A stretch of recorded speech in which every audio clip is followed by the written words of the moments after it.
Assalamualaikum warahmatullahi wabarakatuh. Alhamdulillahi rabbil alamin. Wabihi nasta'in. Wassalatu wassalamu ala khatamil anbiya'i wal mursalin. Nabiyyina Muhammadin wa ala alihi wa sahbihi ajma'in. Amma ba'du. Kita menyambung pengajian kita dalam kitab Al-Aqidatul Wasitiyah karangan Syekhul Islam Ahmad ibn Abdul Halim ibn Abdul Salam Ibn Taymiyah Al-Harrani Al-Hanbali rahimahullahu ta'ala wa radiyallahu anhu. Dan kita masih lagi pada perbincangan tentang masalah Al-Qadha' wal-Qadar. Dan kita telah pun meneliti mazhab Ahli Sunnati wal Jamaah, iaitulah akidah yang hak dalam masalah qada dan qadar. Namun begitu, kita juga perlu mengenali beberapa aliran yang sesat dan menyimpang dalam masalah al-qada wal qadar. Kerana masalah dalam qada dan qadar tidak seperti masalah dalam isu-isu yang lain. Penyimpangan dalam qada dan qadar boleh berlaku kepada sesiapa pun walaupun dia tidak dipengaruhi oleh falsafah. Untuk orang sesat dalam masalah takdir ni, dia tak mestinya untuk jadi qadariyah sebab dia belajar falsafah atau dia baca kitab Ibn Sina atau dia baca kitab Mu'tazilah maka jadi sesat. Tak. Sebab kesesatan dalam masalah qadar ini secara tabi'inya memang dia ada dua lagi aliran yang menyimpang, yang orang boleh terjebak ke dalam aliran ini hanya semata-mata kerana emosinya dalam dia berhadapan dengan musibah yang berlaku. This is a very special case for qada and qadar. Sebab itu kita kata masalah qada dan qadar, masalahnya walaupun bersifat philosophical and theological, tetapi dia adalah berada pada masyarakat awam. Tidak mesti orang itu kena belajar satu aliran tertentu maka dia boleh jadi sesat.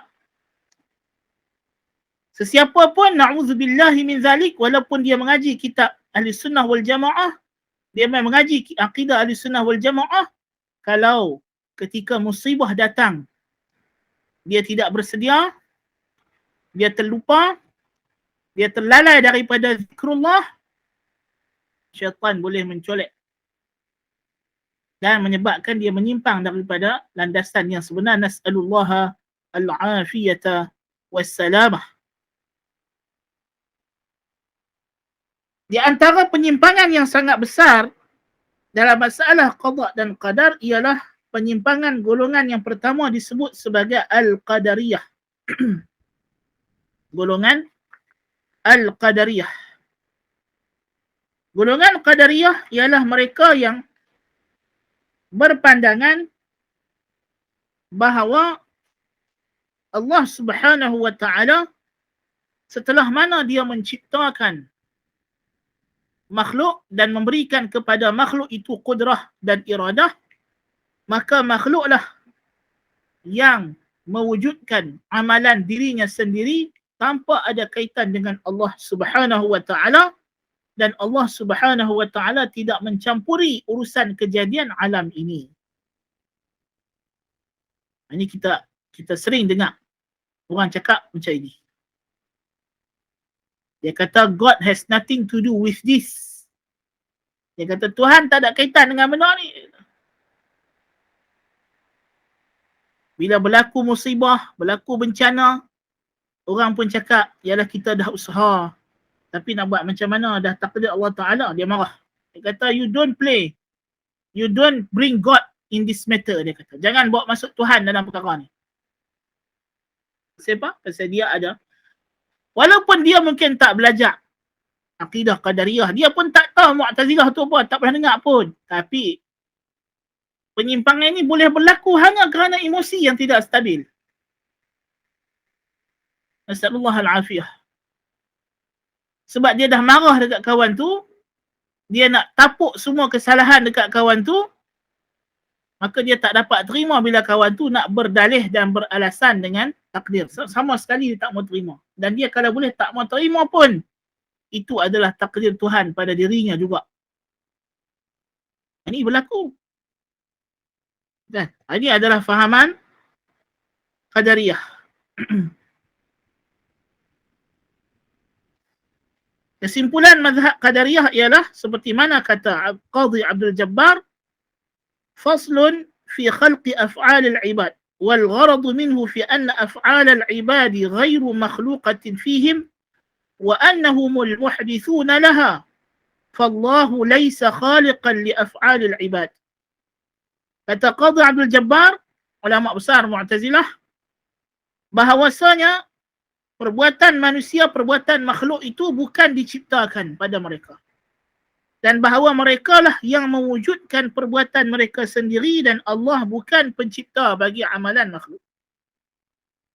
Kata Al-Balkhi, salah seorang ulama besar Mu'tazilah, ajma'u ala anna Allah la yuhibbul fasad wa la yakhluqu af'al al-ibad.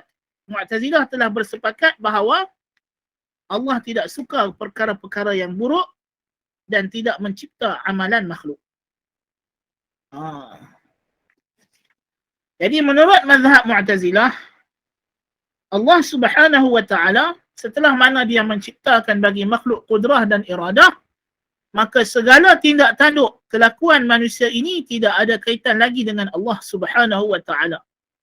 Atau aliran yang sekarang disebut sebagai aliran Deism. Aliran yang berpandangan Tuhan setelah mana dia mencipta alam ini, dia biarkan alam ini berjalan sendiri dan dia tidak lagi ambil tahu dan tidak ambil campur lagi urusan alam. Dan Qadariyah ada dua golongan. Qadariyatul ghulah, Qadariyah yang melampau, yang berpandangan Allah bukan sahaja tidak mengurus atur dan tidak mentadbir kejadian alam, bahkan Tuhan tidak ambil tahu sama sekali. Bahkan Tuhan tidak tahu apa yang akan berlaku. Tuhan hanya tahu setelah benda itu berlaku. Ini masih wujud. Walaupun kata Syekhul Islam Ibn Taymiyah rahimahullah, bahawa kewujudan golongan ini qalil dalam matan wasatiyah. Dalam kitab wasatiyah kita baca ni, Ibn Taymiyah sebutkan. Mereka itu qalil. Sedikit. Tetapi masih ada. Ya? Yang menafikan ilmu Allah Ta'ala. Yang mengatakan Allah tidak tahu, melainkan setelah perkara tersebut berlaku. Golongan ini ada. Masih ada. Pada hari ini, ialah mereka sedikit, tapi sedikit itu agak banyak pasal mereka ada akses. Golongan yang macam ini, walaupun mereka tak ramai, tapi mereka ada akses dan mereka ada kedudukan. Especially golongan-golongan yang dianggap sebagai saintis. Ya. Mereka beriktikad macam itu. Tuhan tidak tahu apa yang akan jadi. Na'udzubillah min dzalik. Dan salah golongan etis, bagi mereka kalau kita nak sebut Tuhan yang macam ini tidak ada isu. Tuhan yang tidak ambil tahu tentang kejadian alam. Ya? Sebab secara asasnya bila kita sebut Tuhan tak ambil tahu kejadian alam, Tuhan tidak ada hukum, tidak ada halal haram, tidak ada wajib, sunat, makruh. Sebab mereka nak lari daripada tanggungjawab sebagai hamba Allah. Dan golongan yang kedua yang mengatakan Tuhan tahu tapi Tuhan tidak berkehendak. Tuhan tidak nak kejadian buruk berlaku dalam alam ini. Especially bila berlaku kejadian buruk lah. Sebagi mereka kejadian buruk dalam alam ni berlaku against the will of God. Berlawanan dengan kehendak Allah Subhanahu wa taala.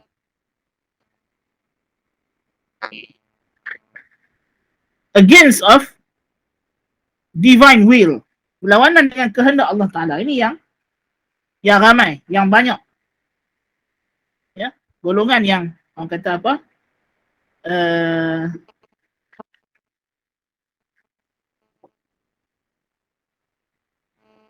Ya, ada call.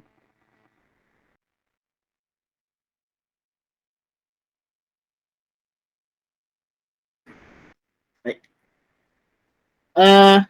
Jadi golongan ini dia kata apa yang berlaku dalam alam ni daripada benda-benda buruk itu bukan kehendak Tuhan. Tuhan tak mahu benda tu jadi. Dan Tuhan tidak ambil apa yang manusia nak, tidak ada kaitan dengan kehendak Tuhan langsung. Itu is solidly adalah dikehendaki oleh manusia semata-mata. Pandangan yang sebegini rupa, kalau datang daripada orang yang tidak beragama, kita tidak heran. Tetapi hakikatnya golongan Qadariyah ini majoritinya adalah orang yang beragama. Okay. Sebab itu kita dapati golongan Sufi yang awal Qadariyah. Ya? Kerana golongan Qadariyah ini mereka ada syubhah. Syubhah mereka adalah mereka hendak mensucikan Tuhan daripada perbuatan sia-sia. Dan mereka mengatakan kita tidak mahu menisbahkan benda buruk kepada Tuhan dan kita nak manusia bertanggungjawab di atas perbuatannya menyebabkan dia layak untuk menerima pahala dan dosa. So mengikut pahaman golongan ini, kalau manusia perbuatannya dicipta oleh Allah Ta'ala dan Allah berkehendak apa yang manusia kehendak, yakni kehendak manusia tergantung dengan keizinan Allah untuk ia berlaku atau tidak berlaku, maka menyebabkan manusia tidak boleh dipertanggungjawabkan untuk menerima dosa atau pahala. Ini adalah syubhat golongan ini. Dan mereka bersandar kepada sejumlah dalil yang dalil ini tidak menyokong sebenarnya mazhab mereka. Di antara dalil-dalil akal yang mereka pakai ialah bahawa manusia boleh membezakan di antara perbuatan baik dan buruk. Di mana manusia memuji perbuatan baik seseorang dan mencela perbuatan buruk seseorang.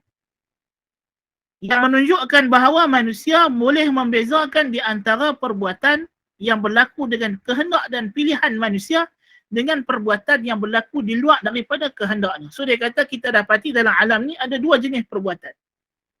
Perbuatan yang kita tak dapat nak pilih, dia jadi pada kita. Muka kita, bentuk wajah kita, keturunan kita, siapa mak pak kita. Hal ni kita tak ada pilihan dan syarak datang melarang kita mencela manusia dalam perkara ini. Sebab itu dilarang mencela nasab orang. Kerana nasab ni bukan pilihan kita, bukan kita pilih siapa mak pak kita. Keturunan kita nak dia Melayu ke apakah. Tetapi dia kata syarak mencela manusia atas perbuatan yang mereka pilih dengan kehendak mereka. Jadi menunjukkan dia kata perbuatan manusia yang ikhtiariyah yang manusia buat dengan pilihan mereka berlaku dengan pilihan mereka sendiri.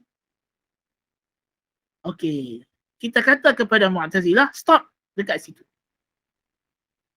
Berhenti dekat situ. Iaitu manusia melakukan perbuatan mereka yang mereka pilih untuk buat dengan kehendak mereka. Kita kata sahih, kita dah bincang benda ni. Memang manusia ada kehendak. Dan manusia ada peranan dalam mewujudkan perbuatannya yang dia pilih untuk buat. Dan menahan diri daripada tidak membuat perkara yang dia pilih untuk tidak buat. Betul. Betul. Tetapi ini tidak menafikan bahawa Allah Subhanahu Wa Taala juga ada peranan sebagai pencipta. Kerana Allah Subhanahu Wa Taala yang menciptakan kehendak tersebut. Manusia ketika dia memilih untuk melakukan kebaikan, dia pilih untuk melakukan kebaikan itu dengan kehendak yang Allah ciptakan padanya. Tidak. Dia melakukan kebaikan itu dengan anggota tubuh badan yang Allah ciptakan padanya. Yang Allah yang beri kemampuan untuk tubuh badan tadi bergerak. Persoalan sekarang, Allah tahu tak bahawa dia akan pilih perbuatan baik tersebut? Ya. Dan Allah yang mencipta supaya tangan, kaki, mata, telinga, hidung, mulut boleh melakukan perbuatan baik tersebut. Maka bagaimana kita nak mengatakan Allah tidak ada kaitan dengan pemilihan tersebut? Kerana Allah yang membolehkan, Allah yang mencipta dan memberikan kemampuan tersebut. Jadi tentulah Allah berkehendak untuk dia buat perkara tersebut. Yang ni kehendak kauni. Demikian juga perkara buruk. Siapa yang menciptakan kehendak yang membolehkan kita memilih benda buruk dan dosa untuk buat? Bukankah Allah yang mencipta kaki dan Allah juga yang memberikan kaki itu keupayaan untuk berjalan ke tempat maksiat? Allah yang ciptakan mata keupayaan untuk melihat benda yang maksiat. Allah yang menciptakan telinga boleh mendengar benda yang maksiat. Jadi ketika Allah Ta'ala mencipta mata, telinga, hidung, mulut, kehendak manusia, adakah dia tidak tahu bahawa anggota tubuh badan ini boleh digunakan untuk maksiat? Jelas sekali Allah Ta'ala tahu. وَإِذْ قَالَ رَبُّكَ لِلْمَلَائِكَةِ إِنِّي جَاعِلٌ فِي الْأَرْضِ خَلِيفَةً قَالُوا أَتَجْعَلُ فِيهَا مَنْ يُفْسِدُ فِيهَا وَيَسْفِكُ الدِّمَاءَ. Mana tahu manusia akan buat kerosakan dan menumpahkan darah.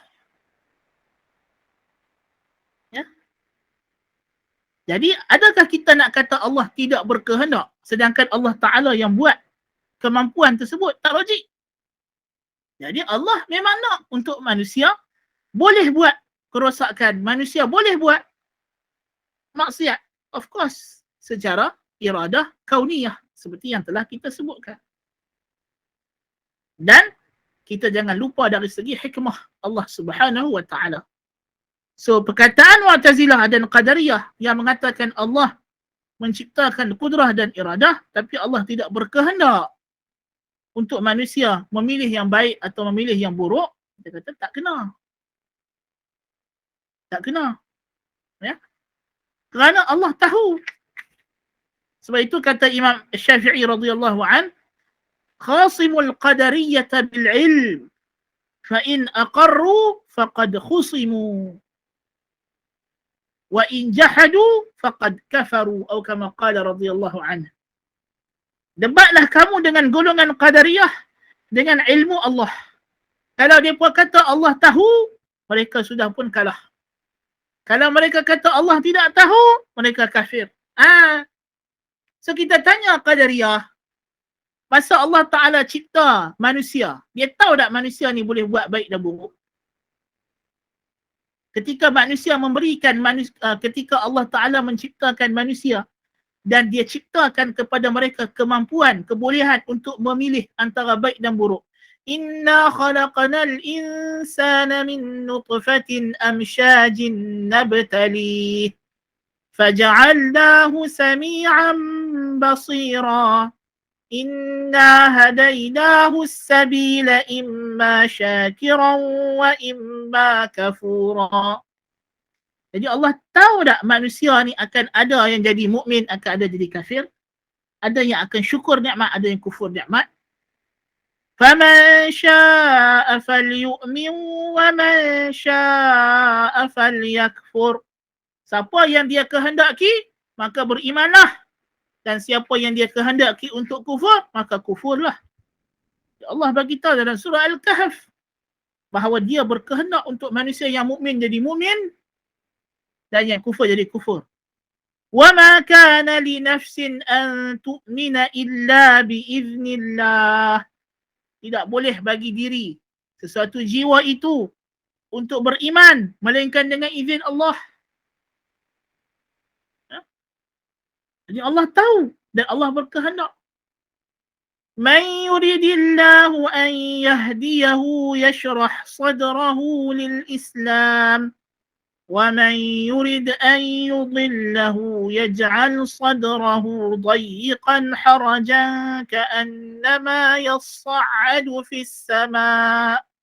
Siapa Allah nak bagi dia kebaikan dan hidayah, Allah lapangkan dadanya menerima Islam. Siapa yang Allah nak sesatkan, maka Allah Ta'ala jadikan dia sempit dada, sesak nafas untuk menerima Islam. Jadi kalau begitu, Allah Ta'ala dalam Al-Quranul Karim memberitahu kepada kita bahawa dia berkehendak. pada amalan manusia yang baik dan pada amalan manusia yang buruk. Semuanya berlaku dengan izin Allah Ta'ala walaupun ia dilakukan oleh manusia. Seperti mana yang telah kita bincangkan sebelum ini. So kita kata dalil kamu wahai Mu'tazilah, wahai Qadariyah, hanya mengisbatkan manusia melakukan perbuatannya dengan pilihannya. Itu betul. Tetapi tidak menafikan, dalil kamu tidak menafikan kehendak dan pilihan manusia itu juga termasuk dalam package yang Allah Ta'ala sendiri telah ciptakan, yang Allah telah sedia tahu. Dan Allah memang nak manusia untuk pilih benda tersebut. As long as Allah Ta'ala tahu ketika dia mencipta manusia dengan kebolehan membuat pilihan, dia sudah pun sedia tahu manusia itu boleh pilih baik dan buruk, dan dia sudah pun sedia tahu manusia itu akan pilih baik atau buruk. So, macam mana you kata dia tidak berkehendak? Sedangkan dia sudah tahu. Kalau you kata dia tak tahu, habis kufur. Kamu balik jadi Qadariyah yang pertama yang ghulat. Yang para sahabat Nabi telah ijma' bahawa mereka ni adalah kufarun. Na'udzubillah min zalik.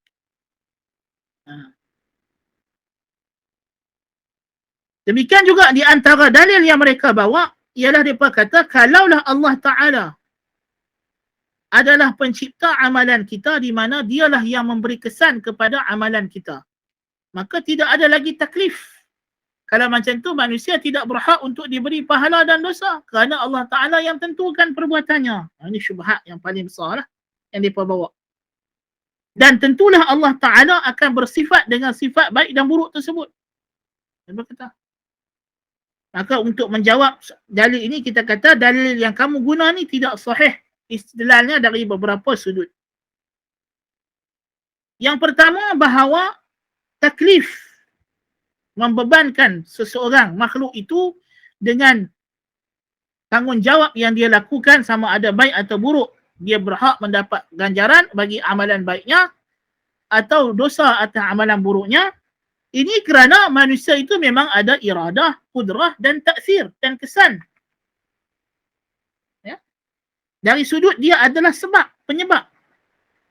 Tentulah dia bertanggungjawab. Ya? Dan yang kita isbat kepada Allah Subhanahu wa Ta'ala ialah Allah sebagai pencipta. Bukan Allah sebagai pembuat. Kerana sekarang ni Mu'tazilah tidak boleh membezakan di antara pembuat dengan pencipta. Manusia adalah, we are the performers of our action. We perform. We execute. Kita melaksanakan, menunaikan apa yang kita buat. So kita adalah pelaksana, penunai. Allah is the creator, pencipta. Beza, dan kita dah terangkan panjang lebar. Sebelum ini kita menerangkan manhaj ahli sunnah wal jamaah. Ahli sunnah membezakan Allah sebagai pencipta dan makhluk sebagai pelaku, pembuat, fa'il. Dan apa yang makhluk buat daripada baik dan buruk itu adalah sifat mereka. Seperti mana Allah Ta'ala menciptakan jasad, tubuh badan makhluk dengan pelbagai bentuk, rupa dan warna, tetapi ia adalah jasad makhluk. Tidak dinisbahkan kepada Allah. Bila Allah menciptakan satu makhluk itu sebagai warna hitam, kita tak kata Allah yang hitam. Na'udzubillah min zalik. Makhluk itu yang hitam. Tapi hitam tu siapa yang cipta? Allah. Tapi sifat siapa? Sifat makhluk. Maka demikianlah perbuatan makhluk. Allah pencipta. Tetapi yang melakukan perbuatan tersebut ialah makhluk. Maka makhluk bertanggungjawab ke atas pilihannya. Sama ada yang dia pilih itu baik ataupun buruk. Naam.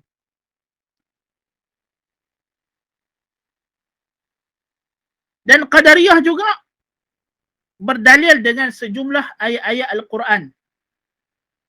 Walaupun secara asasnya mereka mengatakan bab qada dan qadar ini balik kepada dalil aqli. Tapi mereka berdalil dengan sejumlah ayat Al-Quran. Di antaranya mereka berdalil dengan surah Al-Mulk ayat 3. Allah Ta'ala berfirman, "Ma tara fi khalqir rahmani min tafawut." Engkau tidak akan jumpa dalam penciptaan Ar-Rahman itu sebarang perbezaan, sebarang kepincangan. Dia kata. Dan juga firman Allah, Sun'allahi alladhi atqana kulla syai'. Dan firman Allah, Alladhi ahsana kulla syai'in khalaqah. So dia kata, Allah Ta'ala mengisbatkan bahawa ciptaan dia semua baik, semua elok. Tidak ada yang buruk. Tetapi kita dapati pada perbuatan manusia ada baik dan buruk. Maka tak boleh kita nisbahkannya kepada Allah Ta'ala. Tetapi kita kata, cara pendalilan kamu tidak betul. Kerana Allah Subhanahu wa Ta'ala yang dimaksudkan dalam ayat surah Al-Mulk itu ialah langit. Alladhi khalaqa sab'a samawatin tibaqa ma tara fi khalqir rahmani min tafawut. Tuhan yang menciptakan langit bertingkat-tingkat, 7 lapis, 7 tingkat. Tidak ada yang pincang. Tidak ada langit yang satu terjuluk keluar, yang satu lagi teratas sikit. Tidak ada. Itu maksud ayat. Bukan maksud ayat menafikan perkara buruk dalam alam ini, bukan ciptaan Allah Ta'ala. Nah, itu dari satu sudut. Sudut yang kedua, kalaulah kita kata, ya, ciptaan Allah Subhanahu wa Ta'ala semuanya adalah baik dan elok. Itu benar dari sudut Allah Subhanahu wa Ta'ala. Ya.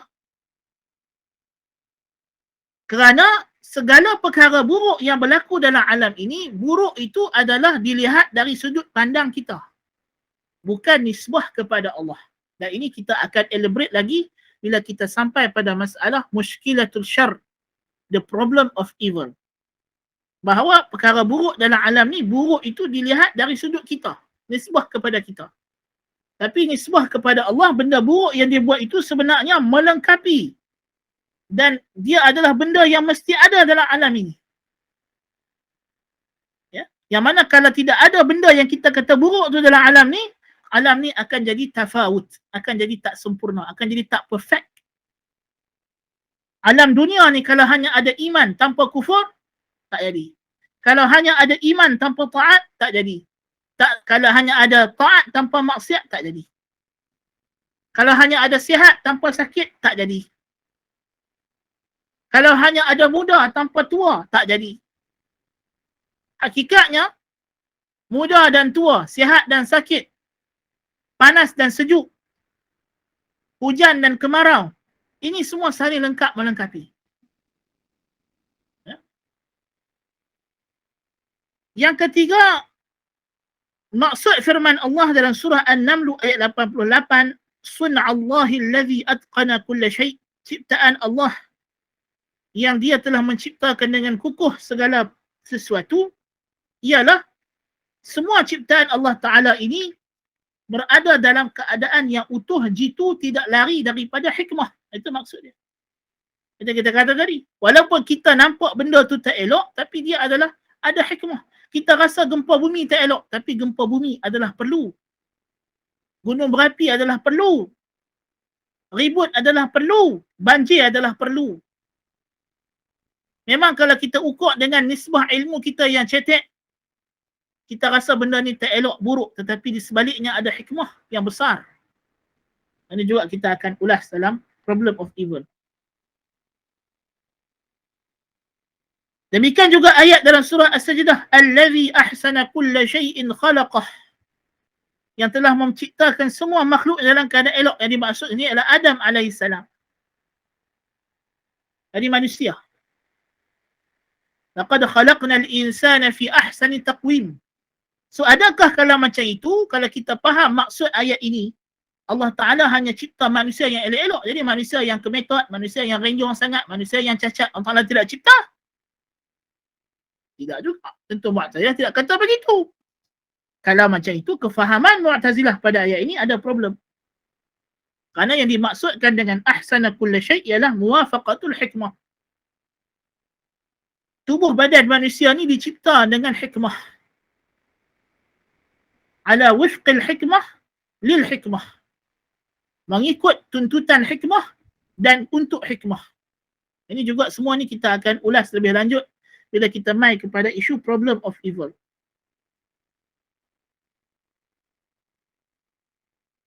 Demikian juga Mu'tazilah berdalilkan dengan ayat-ayat yang menisbahkan perbuatan kepada makhluk.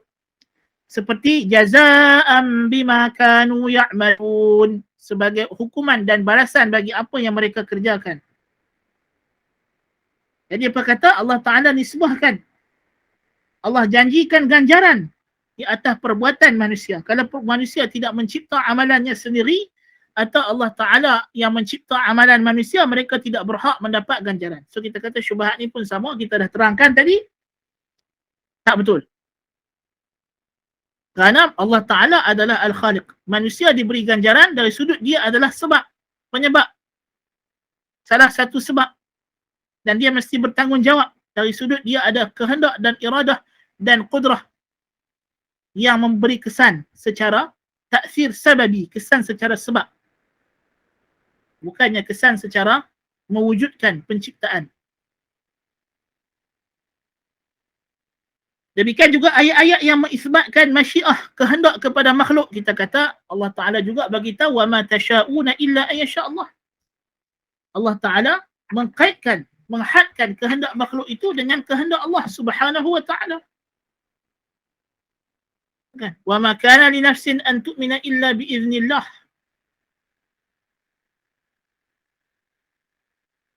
Man yuridillahu an yahdiyahu yashrah sadrahu lil Islam.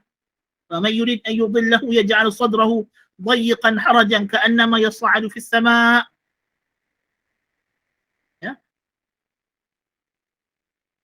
إن الله يحول بين المرء وقلبه. Allah menghalang di antara hati seseorang daripada mendapat hidayah. Ya. Jadi ada ayat-ayat lain yang muhkamat yang menjelaskan bahawa masyiah manusia juga tidak lari daripada masyiah Allah.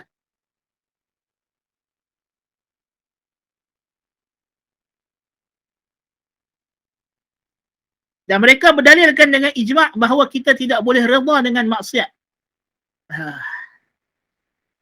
Kita kata tidak redha dengan maksiat dari sudut dia adalah maqdi, dia adalah perkara yang Allah Ta'ala benci secara syar'i.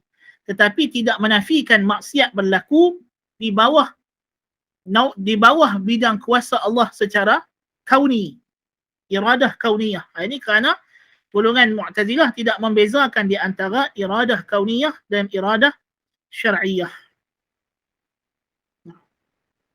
So, qada dan qadar kita disuruh redha yang Allah Ta'ala redha secara syar'i. Bukan semua qada dan qadar, iaitulah al-maqdi, benda kita disuruh redha dengannya. Kita hanya disuruh redha dengan apa yang Allah redha. Itu dari satu sudut. Dan dari satu sudut yang lain, kita disuruh redha dengan ketentuan Allah sebagai dia pencipta segala sekalian alam. Dan hakikatnya, akidah Mu'tazilah yang tidak mengiktiraf perbuatan manusia sebagai makhluk Allah, ini adalah tidak redha dengan qadar. Sebenarnya mereka yang tidak redha dengan qadar. Kerana di antara makna redha dengan qadar ialah kita mengiktiraf dan mengaku bahawa Allah adalah Rabbul Alamin, bahawa semua kejadian dalam alam ni, baiknya dan buruknya, berlaku dalam ketentuan Allah, berdasarkan pengetahuan Allah, kehendak Allah, ciptaan Allah. Itu dari sudut qada, perbuatan, kejadian. Adapun dari sudut benda yang jadi objek yang ditakdirkan, kita hanya disuruh redha dengan objek yang Allah redha secara syar'i. Dan kita disuruh benci apa yang Allah benci secara syar'i. Walaupun dalam masa yang sama kita mengiktiraf ia juga adalah makhluk ciptaan Allah Subhanahu wa Ta'ala. Nah.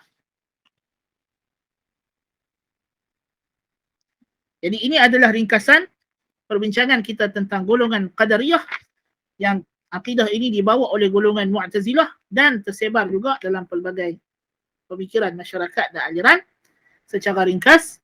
Dan insya-Allah dan jawapannya dan bantahannya mengikut sudut pandang Al-Quran dan Sunnah, mazhab Ahli Sunnah wal Jamaah. Dan insya-Allah kita akan menyambung perbincangan nanti pula berkaitan dengan golongan Jabriyah dan syubhat-syubhat mereka dan bantahan biiznillah ta'ala.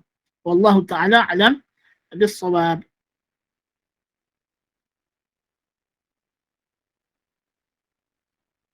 Baik, kalau tidak ada soalan apa-apa, kita menangguhkan majlis kita dengan tasbih kafarah. Subhanakallahumma wa bihamdika asyhadu an la ilaha illa anta astaghfiruka wa atubu ilaik.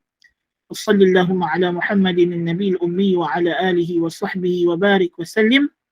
Alhamdulillahi rabbil alamin. Wassalamualaikum warahmatullahi wabarakatuh.